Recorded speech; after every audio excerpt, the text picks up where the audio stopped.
I can watch that, and I feel it's like hiding spinach in brownies, where I can get exposed to ideas that are not in alignment with mine own, that get me to think, but it has become like Joy Reid back in the day when she was still on MSNBC, and Don Lemon, I found it unbearable. Unbearable, Ainsley, because it was just so biased and dishonest. And that's where we get into the COVID They're so stuff. angry. I feel that way about The View. I really don't watch The View. And, I'm sure I know some of them personally, or friends that are friends with them, but it's just spewing so much anger and screaming. But the media lied about so much of Donald Trump. I made a list. They lied about the Russia collusion. Yep. They lied about the FISA warrants. They lied about the value of Mar-a-Lago and dragged him through the court system. They said that Mar-a-Lago was valued at $18 million. Jillian, you're down in Florida a lot. You know that that's not true. One tiny little piece of property. My neighbor's house was $18 million. Exactly. Like when he bought it during COVID, and now I would imagine it's like $60 million. Mind you, the house that I was living in at the time was nowhere near that. He had like the front house on the bay, but nevertheless, I would get you and Sean and some other people. We could pool all of our money. If it were worth $18 million, I would say, here's a check, Donald Trump. Same. We want this property.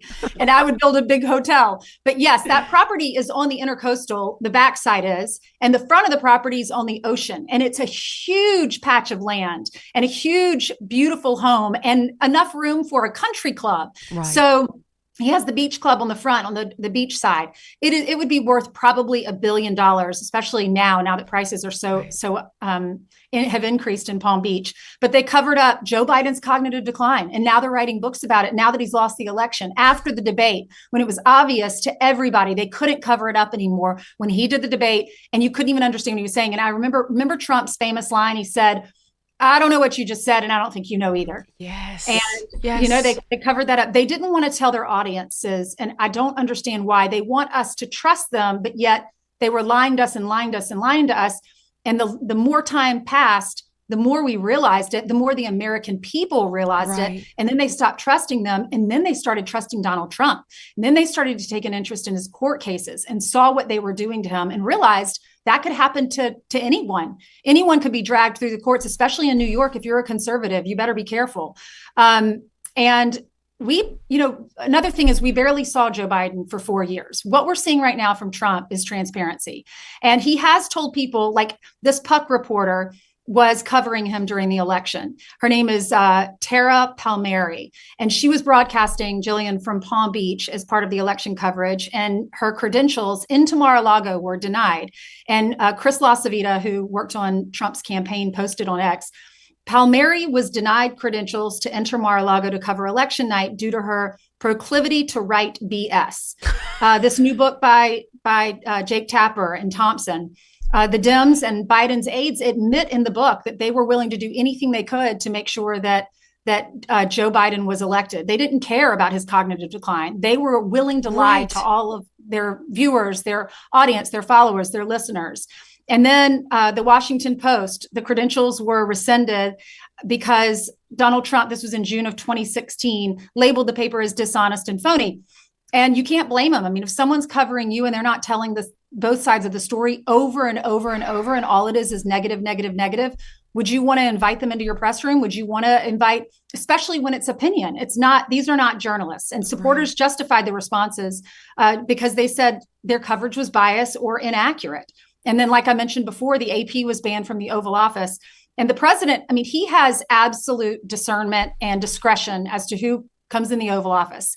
It's a sacred ground, also for security reasons. And that was another, think about this, Jillian, all the negative press, did that lead to protesters and activists and people who wanted to kill individuals, the Supreme Court justices, also Donald Trump? He survived 2 assassination attempts. And actually, when you look back on it, conservatives really wanted Donald Trump to win and didn't want Joe Biden to win. But it actually worked out in our country's favor because we saw everything was exposed, and it's going to continue to be exposed over the next 4 years. And hopefully We can have trust in the FBI again. We can, under, our new leaders, we just need to restore trust in our government agencies. And with DOJ cleaning up, cleaning out, exposing all the fraud and waste. And some of these examples of fraud and waste, they spent millions of dollars on this study to find out if transgender women could have, no, transgender men, if they could still get pregnant and have babies. I'm like, that's pretty obvious. If they were born biological women, do we need to spend our tax dollars discovering this? Then there were LGBTQ rats that they spent millions of dollars on. Yeah. I mean, these are things that people work hard for their money. They don't want to spend, they just don't want to see waste. One thing in particular that I found extremely disturbing was this court case called Missouri versus Biden. So they found federal court filings exposed emails showing the White House, the Biden White House, CDC, DHS, FBI pressured social media companies to censor or suppress COVID origins, mask lockdown, Stanford Virality Project, vaccine hesitancy, Hunter Biden laptop. And he essentially referred to it as an Orwellian ministry of truth. But we know that, we've talked about it, we just covered it. But the concern is, does that happen on the other side now? As the temps start to rise, I get that familiar urge to refresh my closet. But I am done wasting money on trendy pieces that I wear once, which is why I'm obsessed with Quince. The clothes are timeless, elevated, built to last, no insane markup. I'm talking about 100% European linen shorts and dresses that start at just $30. Italian leather platform sandals, luxe swimwear that looks straight off a runway but costs half of what you'd expect. Quince partners directly with top-tier factories, cutting out the middleman so you get designer quality at a price that actually makes sense. And they only work with ethical, responsible manufacturers who care about people and the planet. Personally, I stocked up on the linen tees and the tanks, and believe it or not, a killer summer dress. Occasionally, I do wear dresses. And honestly, it finally feels like my wardrobe matches my standards. Upgrade your wardrobe at quince.com. Luxury should never mean compromise. Team, give your summer closet an upgrade with Quince. Go to quince.com/Jillian for free shipping on your order and 365-day returns.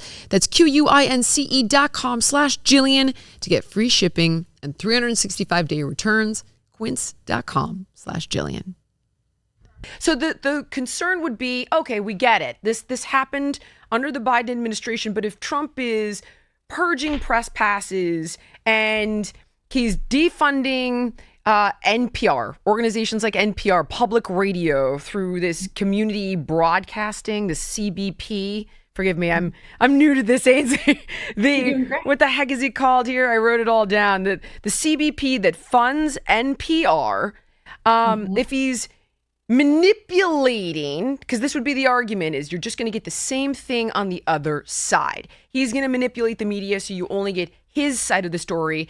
And it's one thing to say, well, people can cover it, but you can only cover the information you're actually being given. In other words, if you tell all the journalists, hey guys, here's a study in Nature. It's the most reputable journal in the world, and it says that COVID came from a wet market. Well, okay, how do you argue with that as a journalist, even though we now know that was a Fauci construct?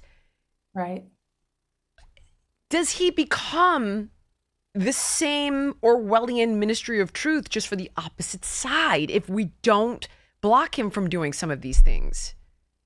I think if you covered that story, and we covered all angles of that, we did, many people we had on our coverage or on our newscast would say that it came from the Wuhan lab, for instance. And then we had other people like Dr. Fauci saying, I'm not sure, it could have come from the wet market. Right. And so we were covering both sides because Americans were dying. People around the world were dying. We wanted the truth. So we were covering both.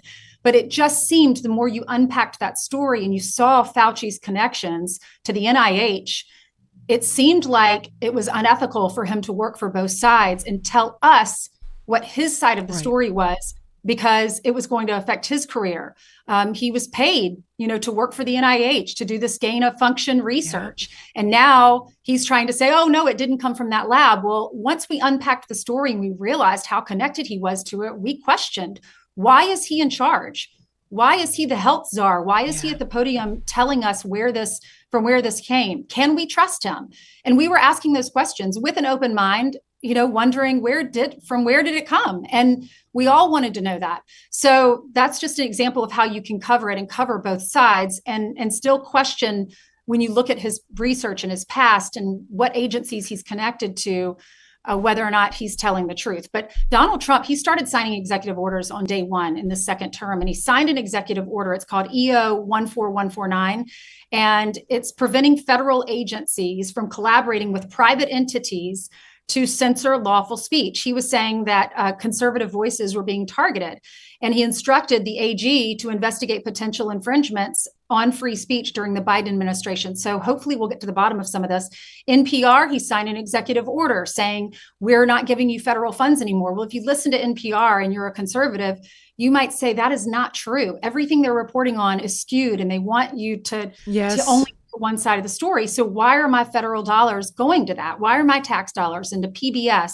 Social media, Trump filed lawsuits against social media companies. They were weaponized by the government. Yeah. You remember Facebook? Remember Mark Zuckerberg said that the Biden administration was putting pressure on them to make sure they censor stories? Yes. That should not have happened. They were censoring stories and we weren't getting all of the information, and therefore schools were being closed. My little daughter was in school learning to read, and her teacher had a mask on. So she couldn't even see the words and what the teacher was saying. And it really affected them. Every teacher that I talked to afterwards said the children are a year behind because of this. So my kids are still behind. Caught up. Ainsley, I'm still dealing with it. I am still getting the kids tutored because until I wanted to leave and go to California, but we'd already go to Miami, but we'd already lost 2 years at that point. Because it was like all the way through the school year in 21. So we'd lost like 20, 21, and 22. And my son is still being tutored for this. It's wild. And I had to go through the exact same thing with my daughter.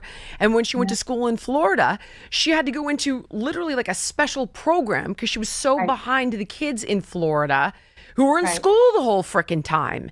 It's actually outrageous. But, I know. And you lived in California where they were locked down. Y'all were locked down for 2 school years, right? 2 school years. The longest school lockdowns out of the entire country. California was the last to reopen.